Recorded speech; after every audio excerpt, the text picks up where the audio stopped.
world-class vision, world-class this. I'm a real leadership geek, honestly. I've spent my whole career reading books and chatting to people. I just find the whole thing and the announcement, the way it's been announced, bizarre. If you could move away from a model where teachers are so intensely focused.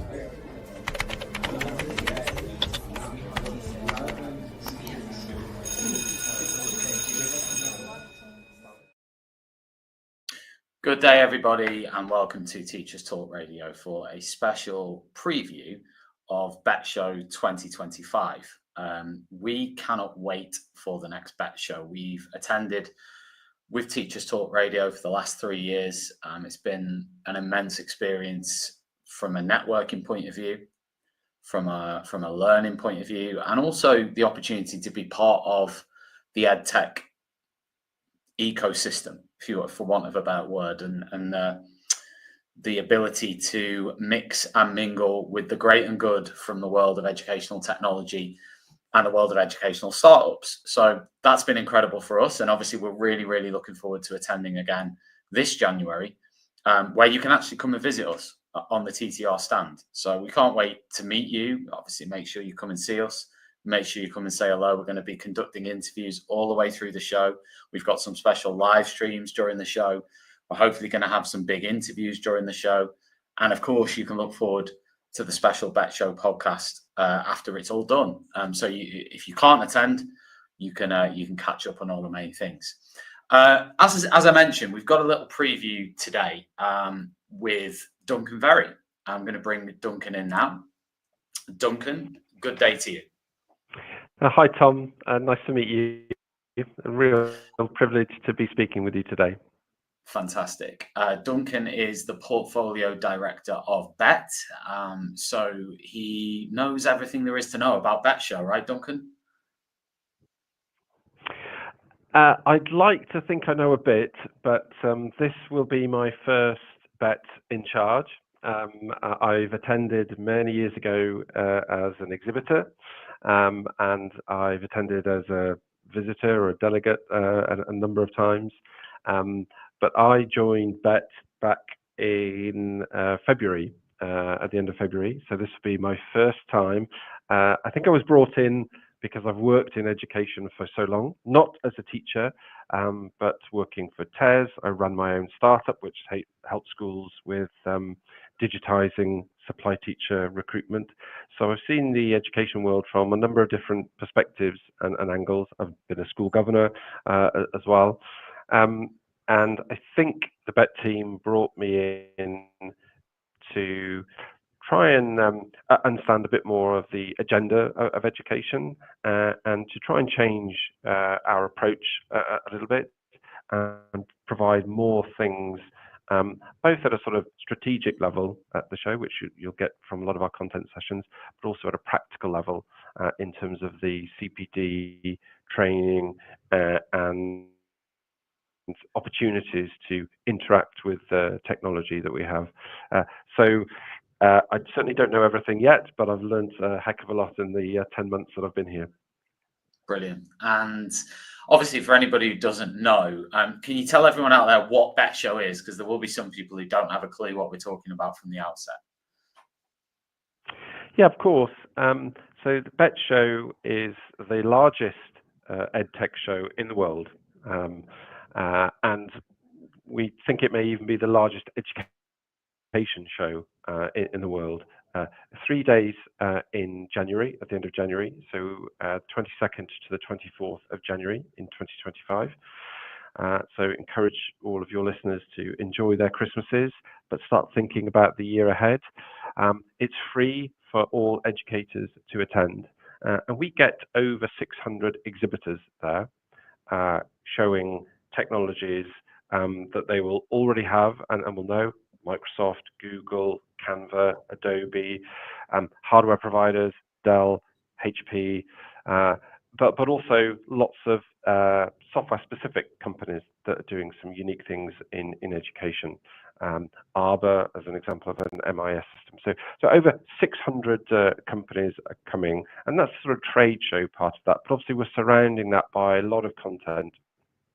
We have lots of theatres very pleased to share that on the main stage this year we have Stephen Fry talking about national treasure to the UK, and somebody who's very knowledgeable in terms of tech and tech being used by humans and how you protect what's good about humans in terms of creativity and problem solving with tech and use of AI, which is starting to dominate every working environment.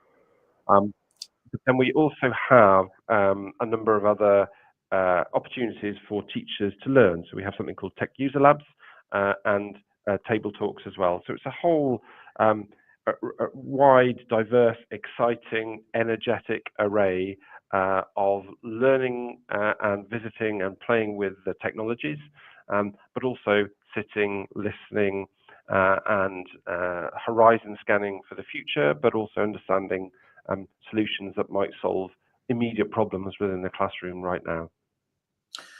What do you think what is the unique value of an event like BETT, in your view? Yeah, I think it's very rare that teachers and schools get time to think, and they didn't go into teaching to really have to think long and hard about technology, but technology has become an increasingly dominant part of teaching in schools. It's a real rare opportunity, and say the most dynamic physical marketplace of technology to meet, exchange ideas with peers, see the technologies in action, and start to think about how you can apply them in the classroom to help deliver better outcomes. So I think it's really important. Tech's not going away. The products that are being built now for schools and within education are very much built with teachers in mind and with teachers involved, and much better. And I think it's really important that teachers can get out of the classroom and really understand the tech that's out there and think about how they can apply it to the challenges they have with this. Doing this at scale and with the breadth and depth of technologies, but also opportunities to learn and play with those technologies. I think.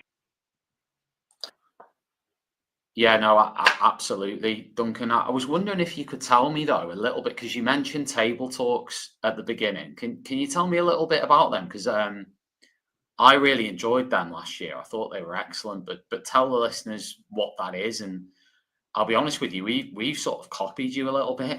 The teachers talk, and they were so good that we've started doing our own version of table talk. So tell everybody what they are.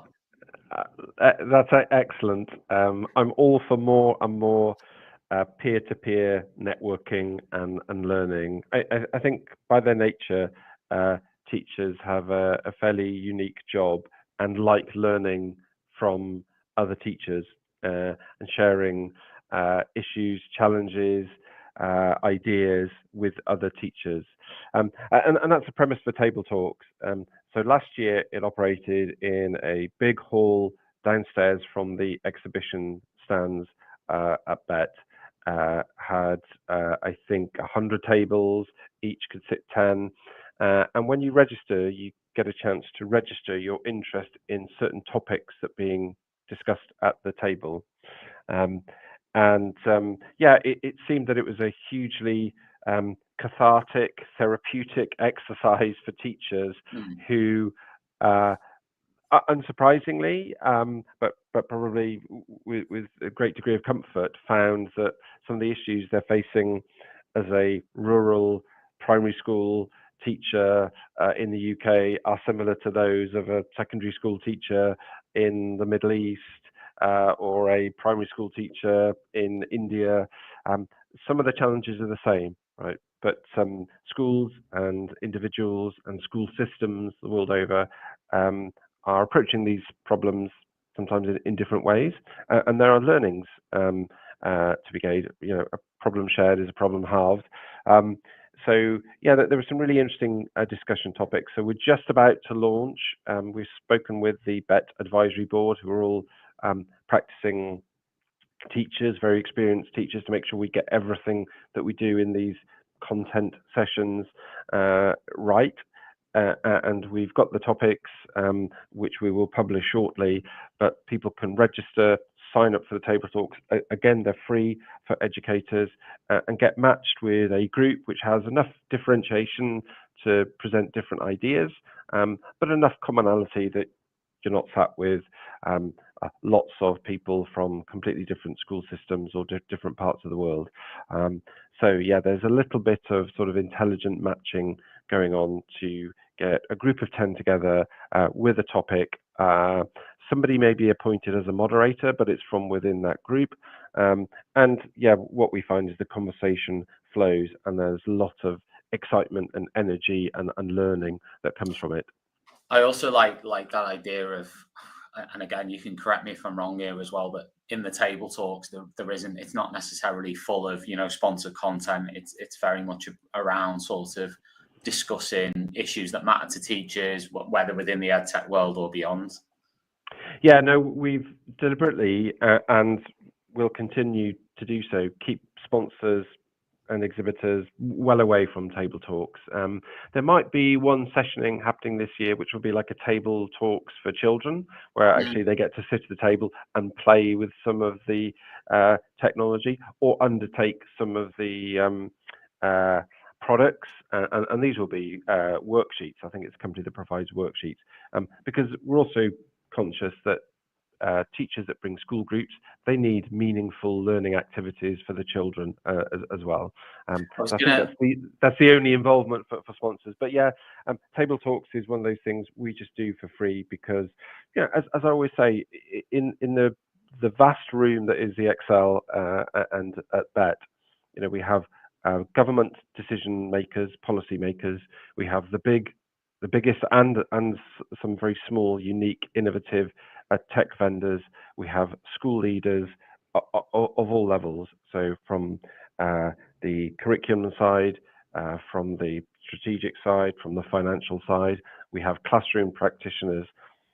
All of the people are in that room that can contribute to solving all of the problems that exist. And the more we can do to get them talking to each other, sharing ideas, learning, collaborating, discovering, I think can help that knowledge transfer, which is so important.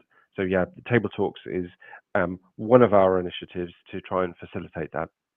Fantastic. And there's also the Tech User Labs.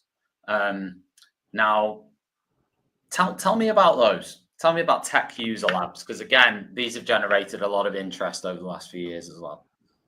Yeah, Tech User Labs are a really exciting, growing aspect of BETT.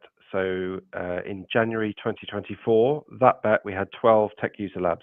So it started as an idea that the tech vendors were coming to us saying, look, you know, we have lots of new products coming down the pipe for teachers, but we know that some of the products that we already have out there that they're using, they're not using all of the functionality for those products. And we think there's more within those products that they could use to save them time or get better outcomes.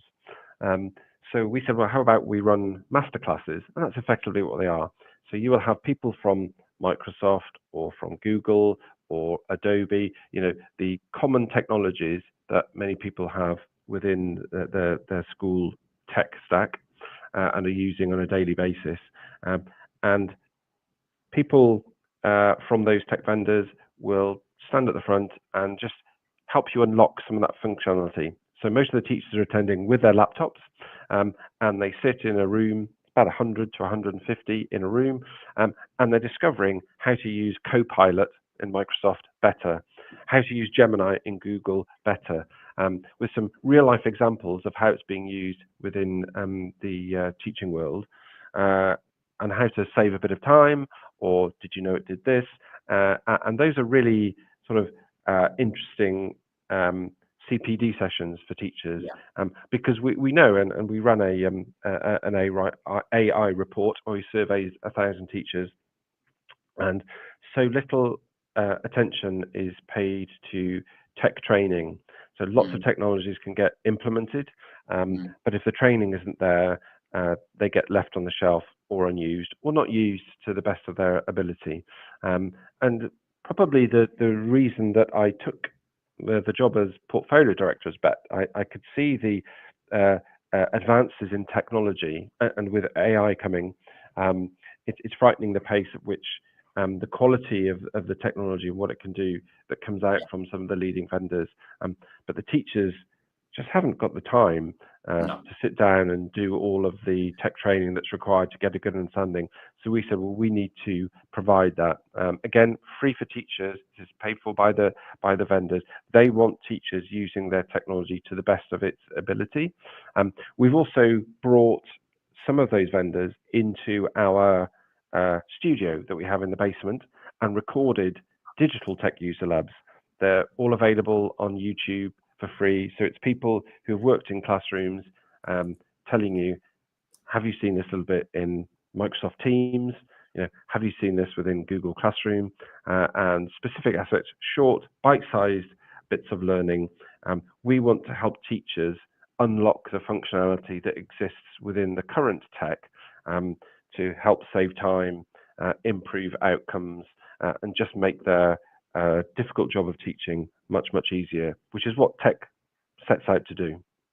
Yeah, I was going to say that, within a suite, for example, Google, Microsoft, as a teacher myself, still teaching, I do sort of sit there and think, blimmin' heck, I'm not really utilizing these technologies, simply because I don't know is part A, but also B, I just haven't had the time to actually explore the suites and utilize them. And I do feel like I'm wasting sort of, a lot of the technologies that are available to me. So I think a session like that would be super useful to me. I'm sure it'd be useful to a lot of teachers. I think a lot of them would be interested in things like that. You're absolutely right, Tom. I'm the same with my iPhone. I think I probably use the 30% of the functionality. I'm sure I'd be a better manager and probably a better father and better husband if I used a bit more. But I don't sit down and work out how to use half of the apps that are already installed on there, and just keep reverting to my favorites. But if you can just unlock just a few percentage points of the functionality that's there, there can be some real golden nuggets that can help save quite a lot of time or improve what you're doing in the classroom. For sure. Now, obviously, a big part of BETT Show, because as I said, I've attended 3 or 4 times now myself, and a huge part of it is networking. A huge part of it is the ability to meet and connect with other people, which leads me lovely onto Connect at BETT. So this is, we've talked a little bit about table talks, tech user labs. What about Connect at BETT? Tell us a little bit about that element. Yeah, we obviously connections at a show. You have to be very careful with GDPR, but Connect at BETT is really a tool that is aimed at the buyers or anyone that's interested in seeing technologies. BETT's big, and it can be daunting because of the sheer volume of technology vendors and solutions and products that are there. And we know time is short for teachers. So we wanted to maximize the time. That return on investment and return on time for teachers is so important. So if you use Connect at BETT, which you can access through your registration, you may get pinged by a number of the tech vendors who have seen not your details, but that you have expressed interest in. These are the sorts of technologies I'm interested in seeing or hearing more about. And then it's a double opt-in process that if that company and their profile is sent to you and you think, actually, yeah, I do want to see that particular maths app, opt in as a return, and it will automatically set up a meeting on a day within your schedule and start to fill out your schedule so you can maximize your time by saying, look, when I signed up, I said I was interested in seeing Maths app, a payment system for parents, whatever it might be, and you will then get suggestions and notifications from those vendors. There's a bit of potted history about them, and you can sort of pre-arrange that meeting. So basically, it's streamlining the networking with businesses, with exhibitors, with showcases. It's maximizing the opportunity to connect and network with those people, isn't it? Absolutely. Yeah, absolutely. And we also know one of the first things we're doing this year that we haven't done before, we are also aware that a lot of people, well, not a lot, but many people sign up to BETT but can't attend for any reason. Ofsted turn up, there's a safeguarding issue, the cover you had plan changes, all sorts of circumstances can get in the way of attending BETT. But we're still going to try and nurture those connections because we don't want people not being able to attend BETT, but still being left with the problem they have, that they're still looking for that Maths app, they're still looking for that parent payment system. Whatever it might be, we know there's a rich and diverse world of solutions out there, and we want to make sure that teachers can get easy access to those without having to search, cross-reference, or verify, but know that they've been trusted exhibitors of BETT. Fantastic.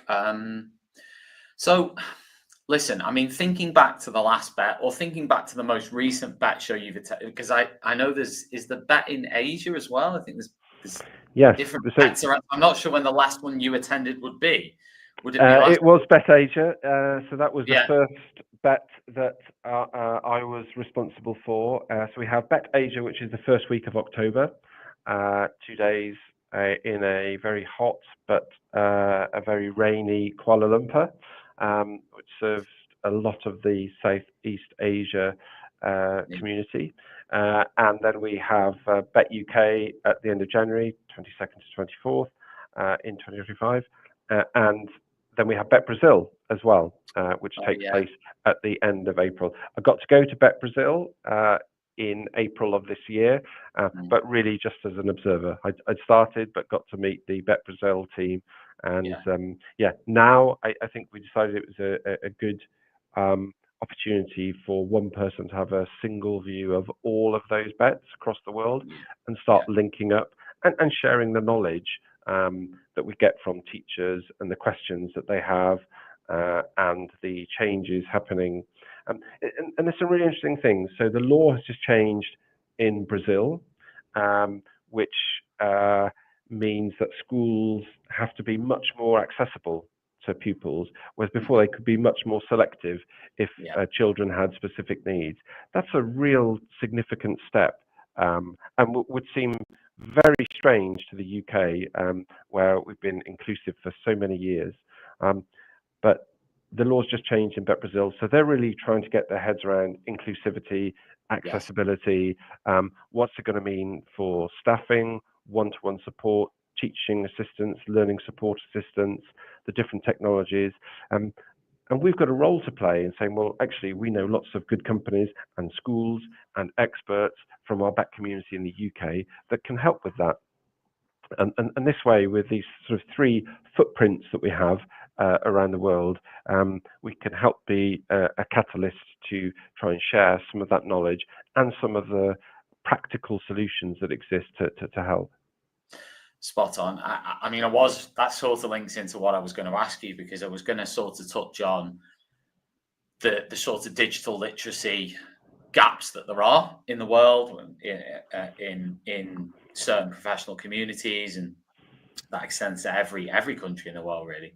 So it's how BETT is adding to that and facilitating to that. I mean, I can bring in my own thing, is that, you know, I've attended many sessions at BETT personally, which have been free for me to attend, which have led to impact within my classroom from a tech point of view.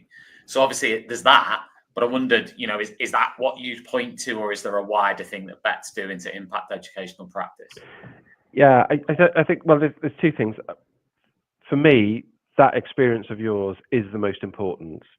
I want classroom teachers, practitioners to come to BETT and feel that they learn something, and we're confident that they are, that they can put into the classroom tomorrow or very soon. And we have an innovation theatre where we have many more teachers speaking this year. And I know one of them is, I think, teaching algorithmic maths to pre-prep students.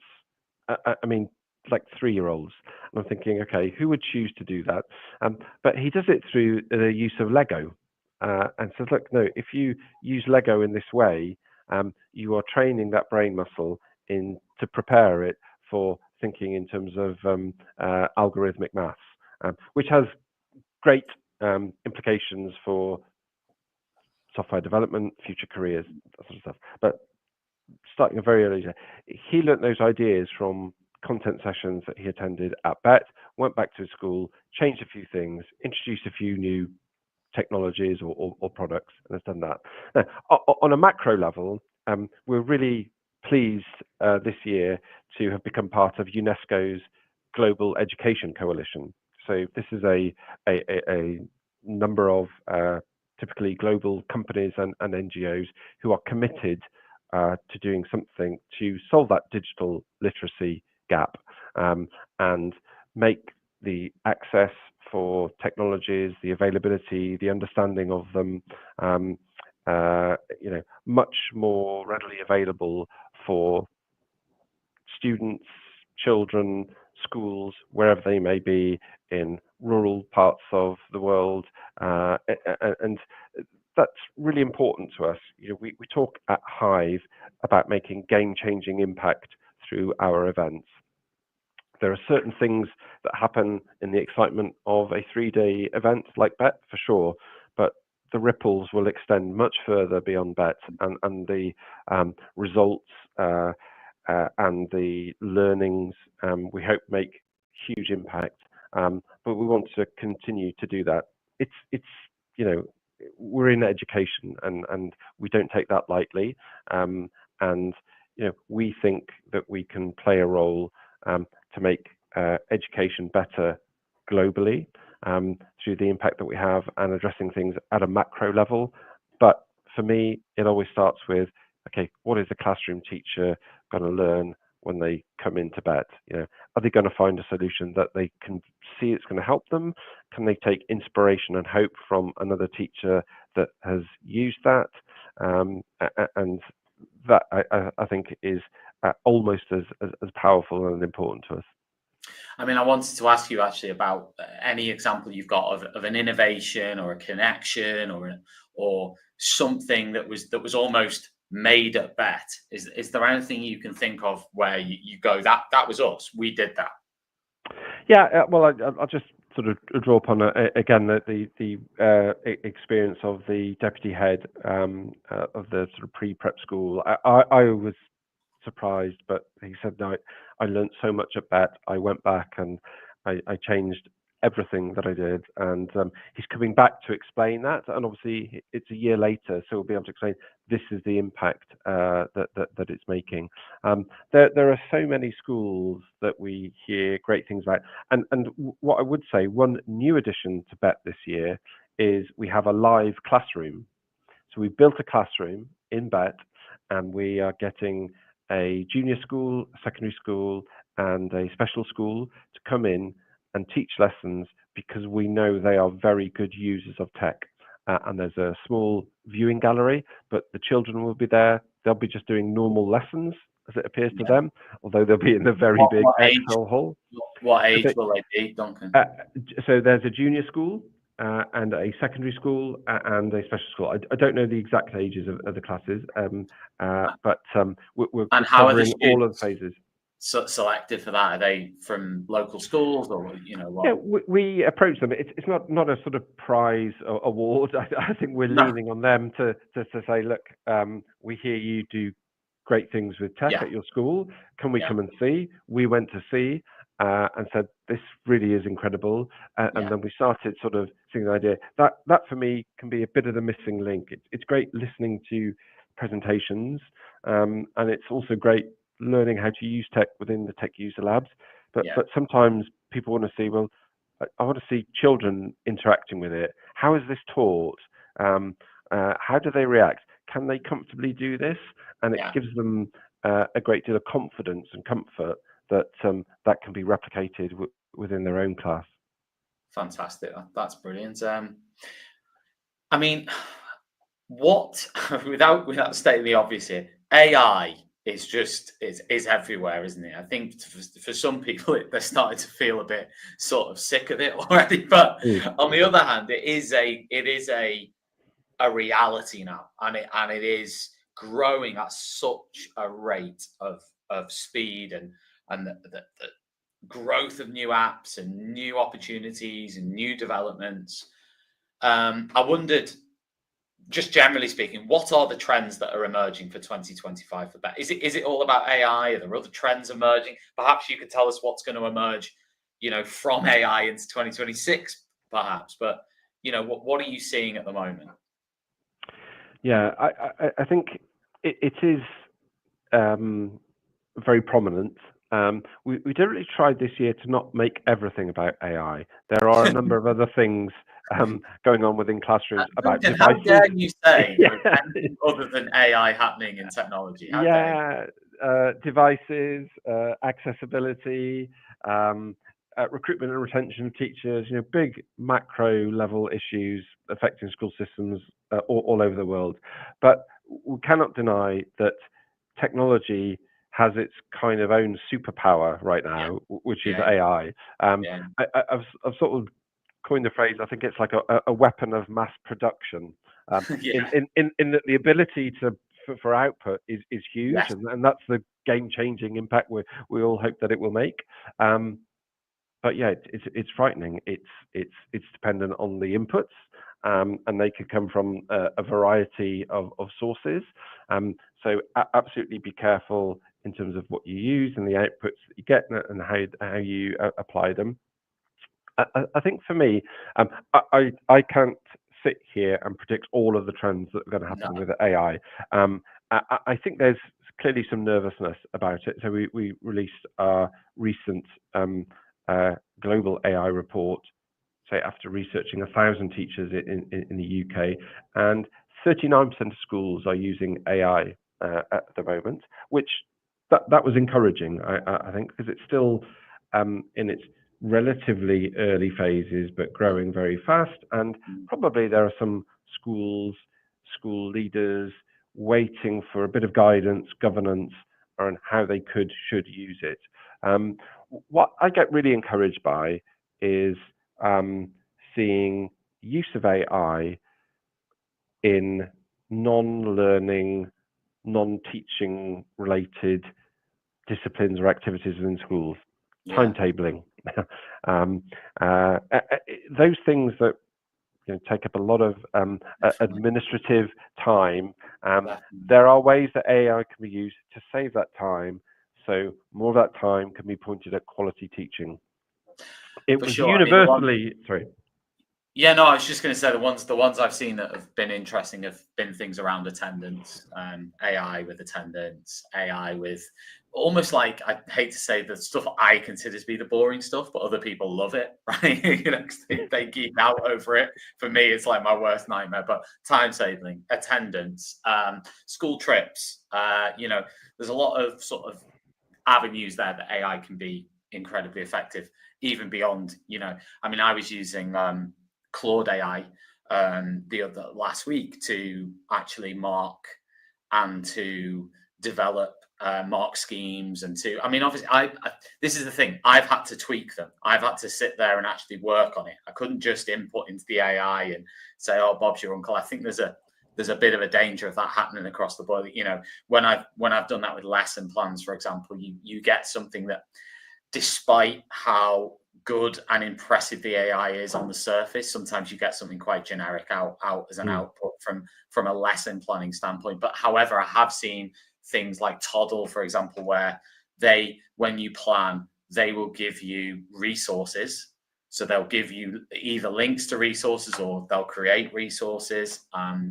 There's loads of others that do that. TeachMate AI. There's a ton of there's literally probably about 50, right, that could do that. But obviously they all offer a slightly different, unique perspective. AI tutors is one that I've seen being developed, which has got a really interesting, I think, trajectory. That's going to be really interesting, and obviously in the end that'll replace me. Obviously, no, it won't really. Well, it could, but what I wanted to, that's AI. We could talk about AI for an hour, Duncan. We're not going to do that. I want to ask you, it's running out of time, so I want to ask you just the last sort of, it's 2 questions in one. Part A, why should somebody attend BETT 2025 in January 22nd to the 24th at the Excel Centre?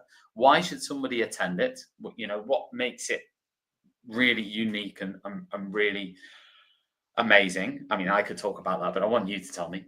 And the other thing is, if you were to have to choose one thing in the 2025 BETT show, one potential innovation or potential discussion or potential speaker, if you were to choose something, you've already mentioned Stephen Fry, but if you were to mention something, what would it be?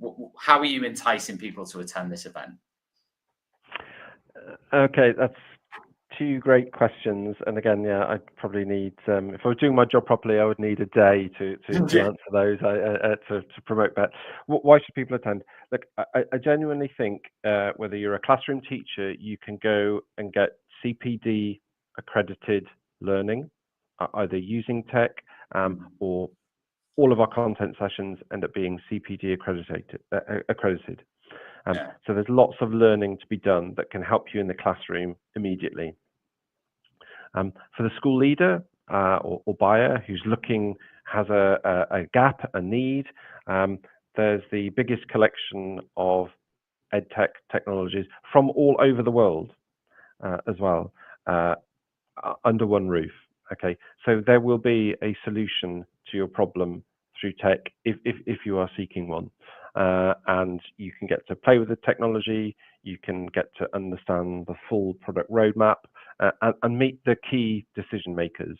The people who are running education for Microsoft from the States are there, and all of the other big companies that we work with. So there really is something for everyone. Please bring school groups. If you can't get cover, bring school groups. We have BETT Big Assembly this year as well. So we're running a big assembly. We'll have 1,000 children in the main arena for assembly being run by Tech She Can, about careers in tech and use of tech. So really, it's just full of exciting things to learn and do and listen, and lots of takeaways.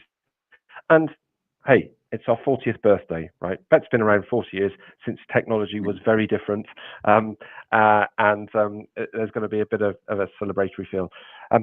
In terms of one thing I might pick out, I think Stephen Fry is going to be exciting. He's going to be interviewed by Anne-Marie Imafidon, who, again, a very tech pioneer herself with the STEMettes. So that's exciting. It's not hugely confirmed yet, but I'll leave this as a little bit of a teaser. We may be getting some of the, as it's our 40th birthday, we're very much a company that likes to look forward.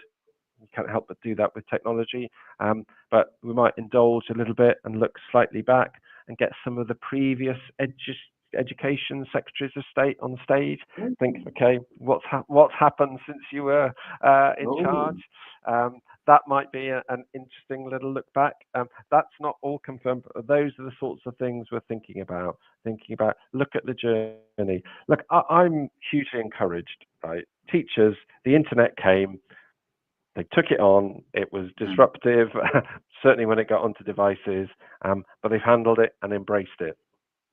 Cloud computing came along and probably forced to use cloud computing during COVID and a move to very remote cloud-based way of working. But teachers are so adaptable, and I think they'll do the same with AI.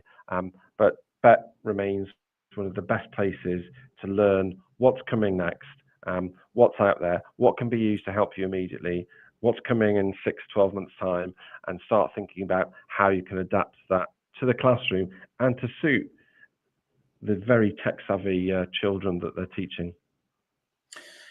Duncan, that's absolutely fantastic. So listen, viewers and listeners, you can grab your BETT ticket at the BETT website. Just head over there right now. 22nd to the 24th of January at Excel London.